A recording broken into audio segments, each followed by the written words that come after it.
She just passed away. What?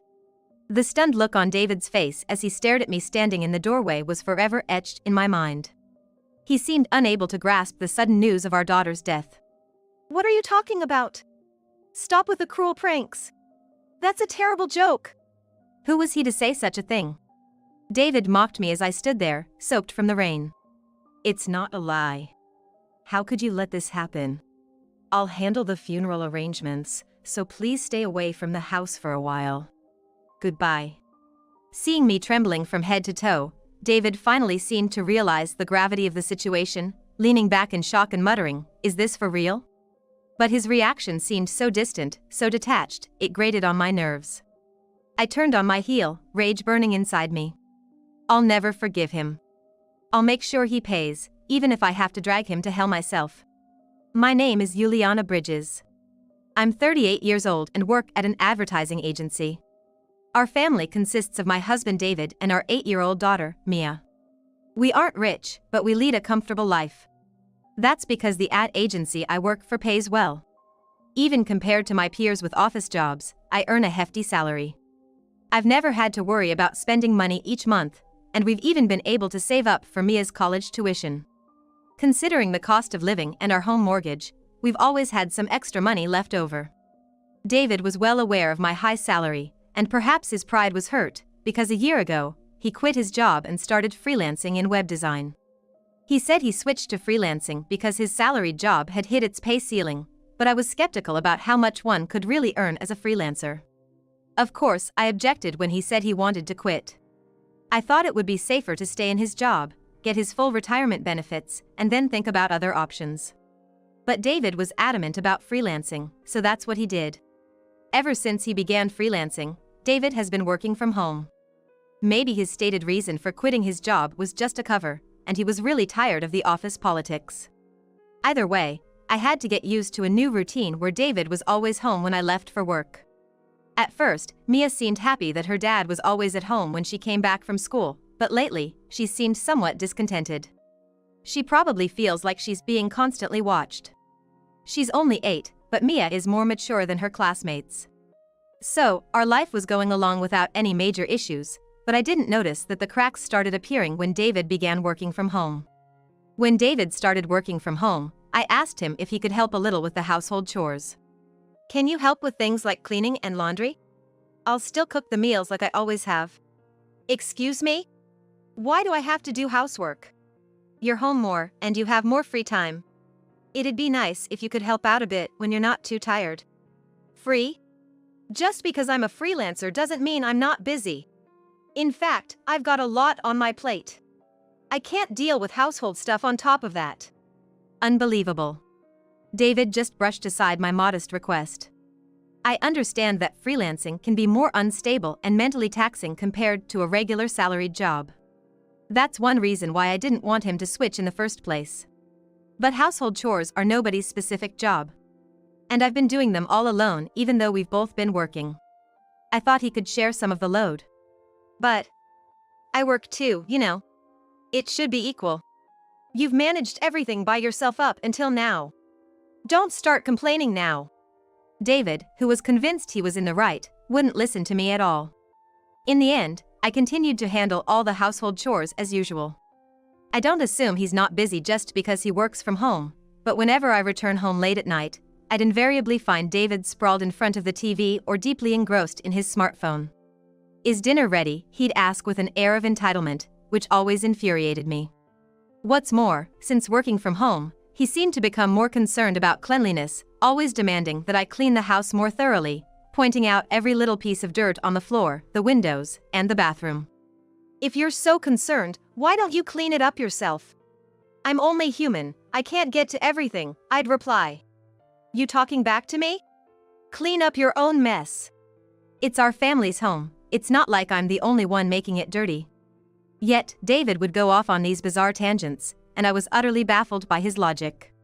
Mia would quietly listen to our exchanges from a distance. "You know, Dad's always glued to his phone. I wish we could go out together on weekends, but Daddy's always busy on his phone," Mia said one Sunday morning as I was preparing breakfast. Apparently, Mia had asked David to go out and play the previous evening, but he'd refused, barely looking up from his phone. That's true, he's always on that phone, I acknowledged. He's been like that since before you come home from work. Sometimes he's on calls too. Calls? Yeah. He always sounds friendly, and I can hear a woman's voice. That's odd. From Mia's account, it didn't seem like David was talking to a client or a colleague. I tried to think of who he could be talking to so frequently as a freelancer. I was unfamiliar with the world of freelancing, so I didn't know, but the mention of a woman's voice was definitely bothering me. Could he be having an affair? It wasn't unthinkable. He had started working from home only a few months ago, and he now had more free time than when he had a regular job. Trying to not let Mia see my agitation, I focused on preparing breakfast.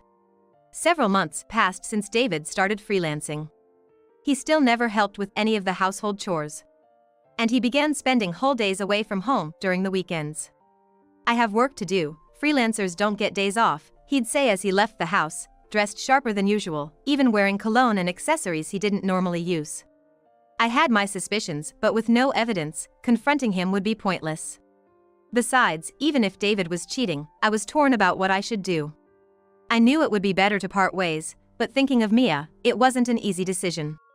Every day, I agonized over the potential consequences for Mia of taking her father away from her. Our lives continued in this way, but a turning point was soon to come. One Monday morning, as I was preparing for work, Mia didn't get up as usual, and I was getting anxious that she'd be late for school. Mia, it's morning. You need to get up, or you'll be late for school. When I went to Mia's room to wake her up, she looked completely drained. I rushed to her side, placing my hand on her forehead. You're burning up, Mia. Yeah. I got a thermometer and took her temperature. It read 103 degrees Fahrenheit. I don't know what to do. I can't take the day off today, I have an important meeting. While I was panicking, David entered the room. What happened? David, Mia's running a high fever. I can't take the day off from work today. Maybe we should call a babysitter? A babysitter? I'll take care of her. What? Just let her rest, right? I can make her some soup. It'll be fine. I was utterly taken aback by David's sudden willingness to take care of Mia. David, who had never lifted a finger to help with household chores or child-rearing, now offering to care for our daughter when she's sick. Unbelievable. Though I found it hard to believe, I decided to trust him given the urgency of the situation. All right, thank you. There's some fruit in the fridge, give her some if she feels like eating. Got it. Relieved by David's reassuring response, I hurriedly got ready and left the house. I was deeply concerned about Mia, but arriving at work on time was my top priority for the moment. By the time I reached my office in New York, the skies had darkened and it had started raining. Fortunately, I had a foldable umbrella with me, so I reached the office without getting wet.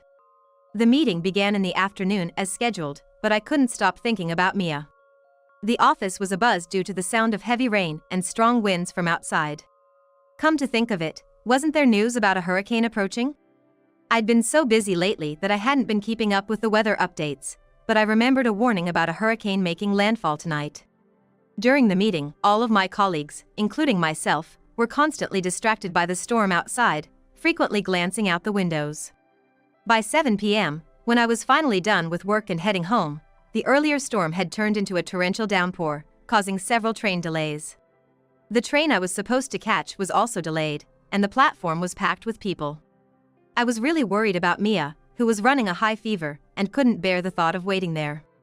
I hurriedly left the station and began looking for a taxi. There were many others waiting for taxis too, so it took quite a while, but after about 30 minutes, I finally managed to hail one. After a 30-minute ride, I arrived home, but was speechless at the sight that greeted me. Mia! To my horror, Mia was lying unconscious in front of our entrance. I quickly scooped her up. Mia, are you okay? What happened? Daddy. Seeing me might have comforted her, as after she whispered Daddy, she just slumped, looking exhausted. Despite being drenched in rain, her body was burning up. I turned to the taxi I just got off from and knocked on the window. I'm sorry. I need you again. Please take us to the nearest hospital. Seeing Mia's condition and my desperation, the driver quickly opened the door, understanding the gravity of the situation. I quickly hopped into the taxi. I need to get to the nearest hospital, fast. Mia, Mia. Throughout the ride, I kept calling out to Mia. I felt if I didn't, something terrible might happen to her. I desperately wanted to know why she was outside in the first place, especially during a storm, but right now, saving her was more important. Despite the heavy rain and the slow-moving traffic, we finally reached the hospital. "Ma'am, do take care, especially if you're heading back in this storm," the kind taxi driver said as he dropped us off. Thank you so much. With a kind-hearted driver seeing me off, I rushed Mia to the hospital. Even though the hospital was busy with many patients, the receptionist quickly realized the urgency upon seeing Mia's condition and got her immediate attention. 30 minutes later, a doctor finally examined Mia, informing me that she was semi-conscious due to a high fever. Thankfully, she had no physical injuries. If her fever reduced, she should be okay. However, given that she'd apparently been outside in the rain for hours with that fever, she had to be admitted immediately. Mia, I'm so sorry. I hope you feel better soon. "Ma'am," a nurse said, "we'll take good care of her. You should rest today." Thank you. After spending 5 hours at the hospital, endlessly staring at Mia's pained face as she slept, a nurse finally approached me.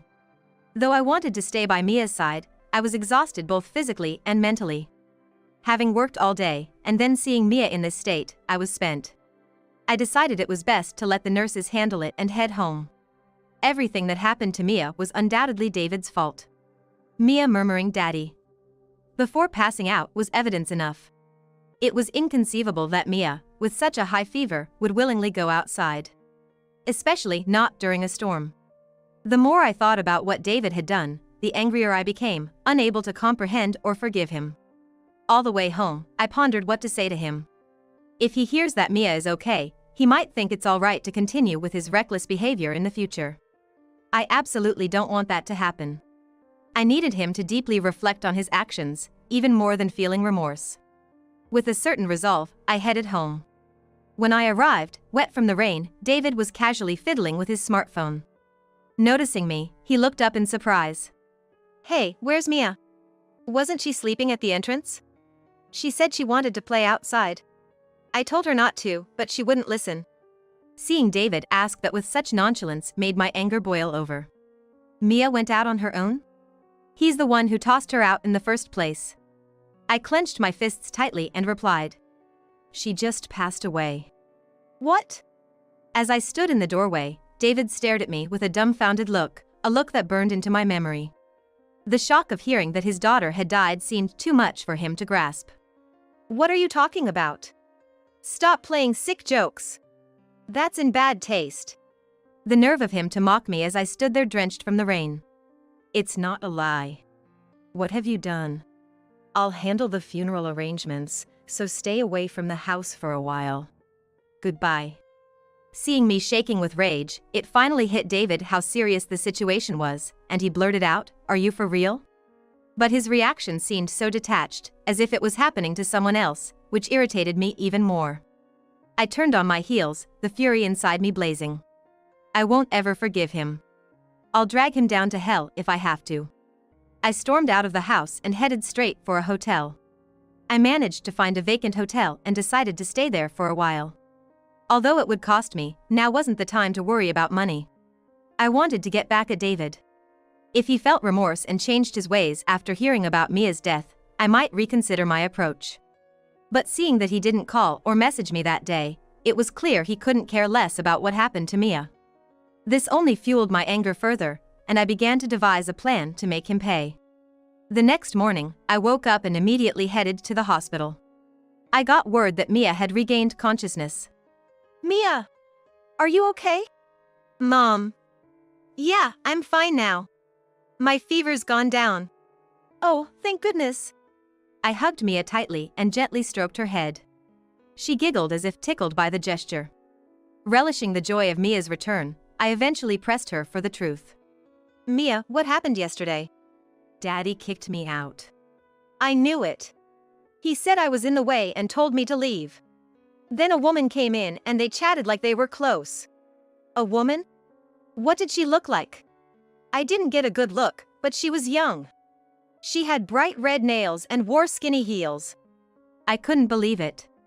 David was having an affair. Not only did he bring his mistress home on a day Mia had a high fever, but he also locked his own daughter outside. It was beyond comprehension. How could he do something so horrible? I'm sorry, Mia. That must have been terrifying. Yeah. But I was happy you came to save me. Mia! For David to put Mia through such trauma and think he can be happy with his mistress, it was unforgivable. I felt a burning rage consuming me. By the way, Daddy said he's gonna invite that lady over again next Sunday. Next Sunday? That's the day I'm supposed to go on the company trip. He's planning to spend a fun day with his mistress while I'm away. I was appalled, but it strengthened my resolve. Thanks for telling me. I patted Mia's back, vowing to get back at David. The following Sunday, I decided to take Mia and return home. I informed my company that due to personal reasons, I wouldn't be able to attend the trip. After Mia was discharged, we had been staying at the hotel together. It had been a while since we were home, but as we approached the front door, it felt like we were entering someone else's house. We're home. We're home. When Mia and I entered the house like usual, sure enough, there were unfamiliar high heels at the entrance. Just as Mia had said.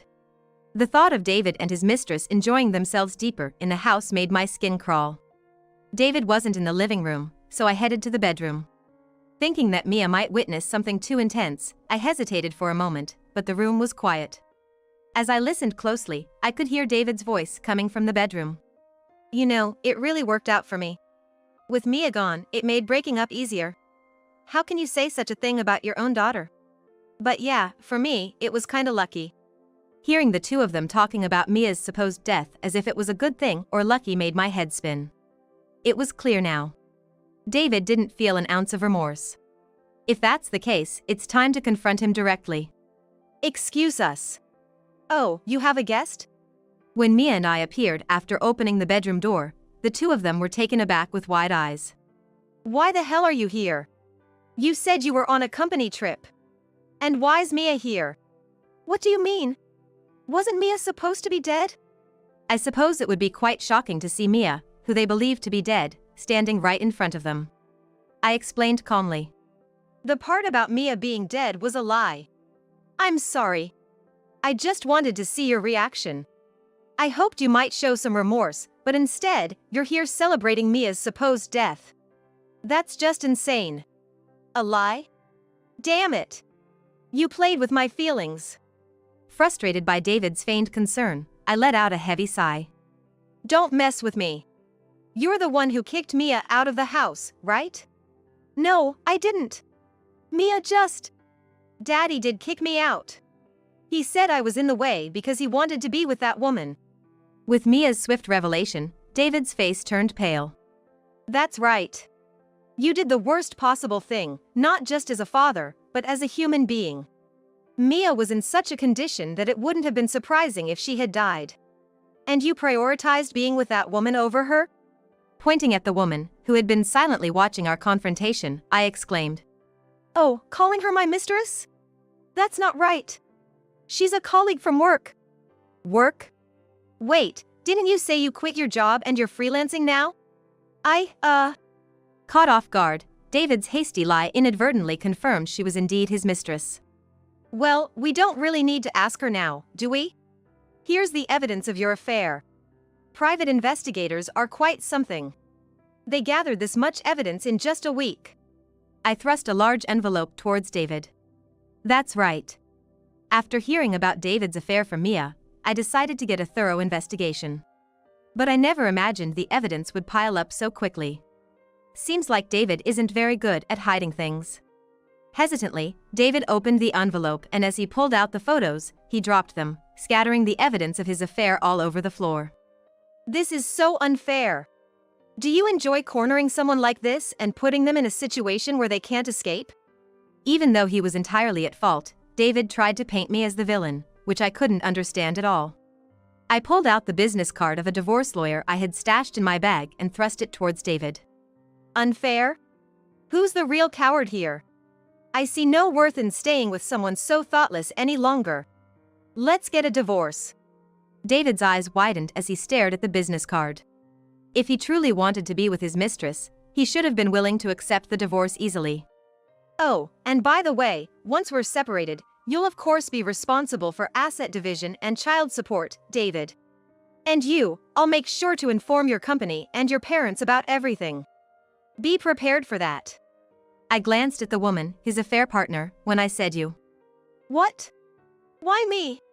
I didn't know anything about this. Don't you know? You destroyed a family with your actions. You have to take responsibility. The mistress began to panic and messed up her hair. Both Mia and I watched her coldly.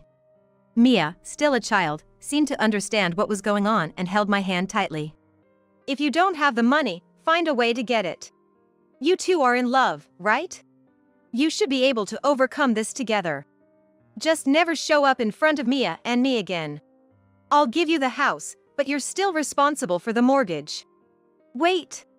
David tried to protest, but I pulled Mia away. Yes, Mia is going to lose her father, but I have no regrets. I won't put Mia in harm's way ever again. We'll do our best from now on, okay, Mia? Yeah.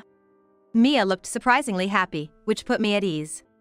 I decided to go back to my childhood home with Mia and stay there for a while. My parents were livid with David for cheating and putting Mia through such pain, to the point where they felt like giving David a piece of their mind. But I managed to calm them down and avoid further issues. You can stay here as long as you need. Thank you. Both my mom and dad seemed pleased that we had come, and Mia was thrilled to see her beloved grandparents. For now, everything seemed all right. As for David, he got a lawyer and managed to settle the child support and asset division in one payment. I couldn't imagine David having millions saved up, so he probably took on some debt. And with the remaining mortgage to pay off, David must be stretched pretty thin right now. A coworker from my company, who went to high school with David, updated me about him. Apparently, he ended up breaking up with his mistress. David had boasted to her about having money, so when the truth came out, they quickly parted ways. David's income was already halved from what he used to make as a salaried employee, so it's understandable. Now, in addition to his freelance work, he's scrambling with various part-time jobs. After losing his wife, daughter, and mistress, David will probably live a frugal life, paying off his debts. He got what he deserved. I hope he learns from his hardships and regrets his actions. Mommy, today at school, I made Grandparents' Day gifts for Grandma and Grandpa. Really? Let's give it to them later together. Okay. Seeing Mia so lively and happy, even without David around, made me feel content. From now on, I'm gonna move forward at my own pace, with Mia by my side.